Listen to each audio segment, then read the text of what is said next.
Alhamdulillah nahmaduhu wa nasta'inuhu wa nastaghfiruh wa na'udzubillahi min syururi anfusina wa min sayyiati a'malina may yahdihillahu fala mudhillalah wa may yudlil fala hadiyalah. Asyhadu an la ilaha illallah wa anna Muhammadan abduhu wa rasuluhu. Allahumma shalli wa sallim wa barik ala sayyidina Muhammad wa ala alihi wa sahbihi wa man ihtada bihudahu ila yaumil qiyamah. Amma ba'du. Fa ya ibadallah, ausini nafsi wa iyyakum bitaqwallah faqad faza fawzan azima. Wa qala ta'ala ya ayyuhallazina amanu taqullaha haqqa tuqatih wa la tamutunna illa wa antum muslimun. Shadaqallahul azim. Yang pertama dan yang paling utama adalah puja dan puji syukur kita kehadirat Allah Subhanahu wa taala yang telah menciptakan kita dengan sehat walafiat sehingga kita dapat sampai kepada bulan suci Ramadan ini. Alhamdulillah. Yang kedua, salawat serta salam marilah kita curah limpahkan terhadap Nabi besar kita Muhammad sallallahu alaihi wasallam, Nabi agung serta Nabi akhir yang membawa syafaat abadi hingga hari kiamat kelak dan bentuk Al-Qur'an dan dengan agama Islam. Hadirnya saya di sini untuk menyampaikan kepada pemirsa sekalian sebuah tausiah singkat dengan tema mengisi Ramadan dengan kegiatan positif. Pemirsa yang dimuliakan Allah Subhanahu wa taala, bulan Ramadan adalah bulan yang dipenuhi oleh keberkahan. Bulan di mana turunnya Al-Qur'an seperti yang telah tertulis dalam Al-Qur'an surat 2 ayat 185 yang berbunyi Syahrul Ramadan allazi unzila fihil Qur'anu hudal linnas wa bayyinatin minal huda wal furqan. Al-Baqarah ayat 185. Seperti yang kita ketahui bahwasanya di dalam Al-Qur'an ada keberkahan. Maka ketika Al-Qur'an diturunkan ke bumi, keberkahannya juga ikut turun ke bumi ini. Dan ketika itu pula saat bulan Ramadan, maka jadilah bulan Ramadan adalah bulan terberkah di antara bulan-bulan lainnya. Seperti dalam sabda Nabi, qala Rasulullah sallallahu alaihi wasallam, qad ja'akum Ramadanu syahrun mubarak, iftaradallahu alaikum shiyamahu wa tuftahu fihi abwabul jannah wa yughlaqu fihi abwabul jahim wa tughallu fihi syayatin fihi lailatun khairun min alfi syahr.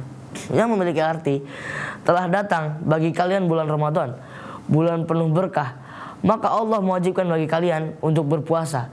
Pada bulan itu, saat itu pintu-pintu surga dibuka dan pintu-pintu neraka ditutup, para setan diikat, dan pada bulan itu pula terdapat satu malam yang nilainya lebih baik daripada 1000 bulan. Hadis riwayat Ahmad. Maka jadilah malam di mana turunnya Al-Qur'an adalah malam yang paling berkah, yaitu malam, benar sekali, malam Lailatul Qadar. Seperti dalam firman Allah, qala ta'ala a'udzubillahi minasyaitonir rajim, Lailatul Qadari khairum min alfi syahr. Al-Qadar ayat 3. Dan juga Syekh Abdurrahman bin Nasir As-Sa'di rahimahullah menyatakan bahwa amalan yang dilakukan di malam Lailatul Qadar itu lebih baik daripada amalan yang dilakukan di 1000 bulan yang tidak terdapat malam Lailatul Qadar. Itulah yang membuat akal dan pikiran kita tercengang. Sungguh menakjubkan, Allah memberi karunia pada umat yang lemah bisa beribadah dengan nilai seperti itu. Amalan di malam tersebut sama dan melebihi ibadah pada 1000 bulan. Lihatlah, umur manusia seakan-akan dibuat begitu lama hingga 80 tahunan. Tafsir As-Sa'di halaman 977. Karena telah dijelaskan oleh Allah bahwasannya Ramadan adalah bulan berkah, maka di bulan Ramadan segala amalan baik dilipat gandakan oleh Allah Subhanahu wa taala. Hal ini telah disampaikan oleh Allah Subhanahu wa taala dalam sebuah hadis qudsi. Qala ta'ala, kullu amali ibni adam yudha'aful hasanatu bi asyri amsalha ila 700 dhifin. Qala ta'ala, illa shauma fa innahu li wa ana ajzi bihi yada' syahwatahu wa ta'amahu min ajli. Lis-shaimi farhatani, farhatun 'inda fitrihi wa farhatun 'inda liqa'i rabbih wa la khalufu famis shaimi atyabu 'indallahi min rihil misk. Maka di bulan ini juga kita harus memperbanyak hal-hal positif, seperti yang pertama, memperbanyak doa. Di bulan Ramadan ini adalah bulan mustajab untuk berdoa. Ramadan juga disebut sebagai bulan doa. Karenanya perbanyaklah doa di bulan suci ini, karena bulan Ramadan menjadi salah satu waktu yang mustajab untuk berdoa. Hal ini telah disebutkan oleh Rasulullah SAW dalam sebuah hadis yang diriwayatkan oleh Imam Al-Bazar. Qala Rasulullah sallallahu alaihi wasallam, "Inna lillahi fi kulli yawmin itqa'a minan nari fi syahri Ramadan wa inna likulli muslimin da'watan yad'u biha fa yastajibu lahu." Yang memiliki arti, sesungguhnya Allah membebaskan beberapa orang dari api neraka pada setiap hari di bulan Ramadan. Dan setiap muslim apabila dia memanjatkan doa, maka pasti akan dikabulkan oleh Allah Subhanahu wa taala. Maka perbanyaklah doa di bulan ini, karena Allah memerintahkan kepada kita untuk banyak berdoa. Dan telah disebutkan dalam Al-Quran surat Al-Baqarah ayat 186. Qala Allah Ta'ala, "A'udzubillahi minasyaitonirrajim. Wa idza sa'alaka 'ibadi 'anni fa inni qarib. Ujibu da'watad da'i idza da'an falyastajibu li wal yu'minu bi la'allahum yarshudun." Al-Baqarah ayat 186. Yang memiliki arti, dan apabila hamba-hambaku bertanya kepadamu tentang aku, maka jawablah bahwasanya aku dekat dan aku mengabulkan orang-orang yang berdoa apabila ia berdoa kepadaku. Maka hendaklah mereka itu memenuhi segala perintahku, dan hendaklah mereka beriman kepadaku agar mereka selalu berada dalam kebenaran. Tuh kan, di hari biasa aja Allah sudah dekat dengan hambanya, apalagi di bulan suci ini sudah sangat dekat sekali. Dan juga dalam hadis Nabi disebutkan mengenai keutamaan doa orang berpuasa. Qala Rasulullah sallallahu alaihi wasallam, "Salah satun la turaddu da'watahum al-imamul adil was-shaimu hatta yuftira wa da'watul mazlum tuhmalu 'alal ghamam wa tuftahu laha abwabus samawat wa yaqulu rabbu azza wa jal wa izzati la ansurannaka walau ba'dahin." Yang memiliki arti, 3 orang yang doa mereka tidak terhalang, yaitu yang pertama adalah pemimpin yang adil, dan yang kedua orang yang berpuasa hingga ia berbuka. Lalu yang ketiga adalah doa orang yang dizalimi. Doa mereka dibawa ke atas awan dan dibukakan pintu langit untuknya. Lalu Allah Azza wa Jalla berfirman, "Demi izzahku, aku akan menolongmu meski setelah beberapa waktu." Hadis riwayat Ahmad dan Abu Hurairah, Sahih li ghairi. Jadi dari hadis ini kita tahu bahwa ada 3 golongan orang yang doanya tidak terhalang menuju Allah Subhanahu wa taala, yaitu pemimpin yang adil, orang yang berpuasa, dan orang yang dizalimi. Yang kedua, salat tarawih dan witir. Amalan utama di bulan Ramadan yang sangat penting dan diusahakan jangan sampai terlewat adalah salat tarawih dan witir dan lainnya. Pada umumnya, salat tarawih dilaksanakan antara 8 sampai 20 dengan tambahan 3 rakaat salat witir. Hukum salat tarawih. Salat tarawih adalah salat khusus pada malam bulan Ramadan yang dilaksanakan setelah salat Isya dan sebelum salat witir. Hukum melaksanakan salat tarawih adalah sunnah bagi kaum laki-laki dan perempuan. Di antaranya berdasarkan hadis yang disebutkan di atas. Anjuran salat tarawih juga tertuang dalam hadis Rasulullah SAW. Salat tarawih juga merupakan salah satu praktik untuk menghidupkan malam Ramadan atau Qiyamul Ramadan.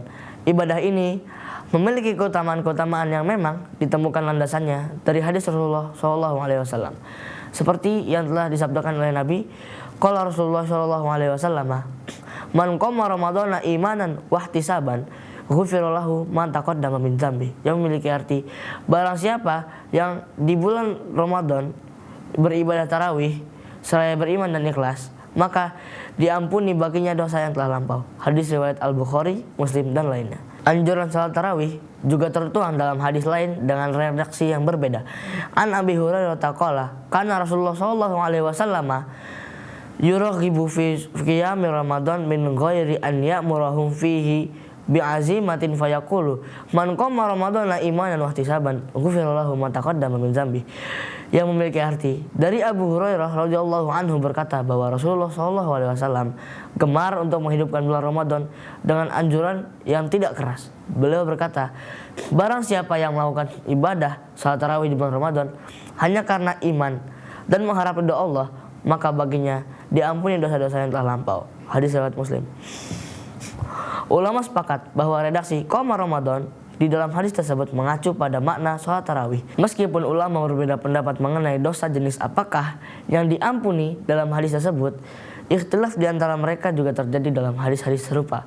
Menurut Al-Imam Al-Haramain, yang diampuni hanya dosa-dosa kecil, sedangkan dosa-dosa yang besar hanya bisa diampuni dengan cara bertobat. Sementara menurut Imam Ibnu Al-Munzir, reaksi Dosa dalam hadis tersebut termasuk kategori lafaz am atau kata umum yang berarti mencakup segala dosa baik yang kecil maupun yang besar. Yang ketiga adalah sedekah. Sedekah merupakan salah satu bagian dari amal jariah yang pahalanya terus menerus mengalir. Nabi Muhammad SAW selalu menganjurkan kita bersedekah atau beramal jariah, terutama saat Ramadan. Rasulullah bersabda, kalau Rasulullah SAW, barang siapa yang memberi makan orang berpuasa, maka baginya pahala seperti orang yang berpuasa tersebut, tanpa mengurangi pahala orang yang berpuasa itu sedikit pun. Hadis riwayat Ahmad. Manfaat sedekah yaitu menghapus dosa-dosa kita. Jika hidup diibaratkan seperti kertas yang putih, maka dosa-dosa kita diibaratkan tinta-tinta hitam yang mengotori dan merusak kertas tersebut. Dan sedekahlah yang dapat menghapusnya. Rasulullah SAW bersabda, sedekah dapat menghapus dosa sebagaimana air memadamkan api. Hadis riwayat Tirmizi. Dosa yang bagaimana yang dapat dihapus saat sedekah? Tentu hanya dosa-dosa kecil. Sedangkan dosa-dosa besar tetap memerlukan pertobatan kepada Allah Subhanahu wa taala. Oke, para pemirsa sekalian, tibalah kita pada penghujung tausiah singkat kesempatan kali ini. Sebelum saya tutup tausiah ini, marilah kita mengangkat kedua tangan kita sejenak dan kita berdoa bersama-sama. A'udzubillahi minasyaitonirrajim. Allahumma ighfir lana wa liwalidayna warhamhuma kama rabbayana shighara. Allahumma taqabbal minna salatana wa qiyamana wa takhashu'ana wa tadarru'ana wa tammim taqsirana ya Allah ya arhamar rahimin. Allahumma sahhil lana fi kulli imtihanatina. Allahumma ighfir lil muslimina wal muslimat wal mu'minina wal mu'minat al ahya'u minhum wal amwat. Innaka sami'un qaribun mujibu da'wat ya qadiyal hajat wa ya kashifal bariyat ya arhamar rahimin. Allahumma ighfir lana warhamna wa'afina wa'fu anna wa tub alaina waj'alna min ahlil jannah wa qina azaban nar. Wala amra min umurika illa ghafartaha wa yassartaha wa barik lana fi hadzal syahril mubarak ya arhamar rahimin. Walhamdulillahirabbil alamin. Dengan ini saya Abil Aulia Al Wafi pamit undur diri. Wassalamualaikum warahmatullahi wabarakatuh.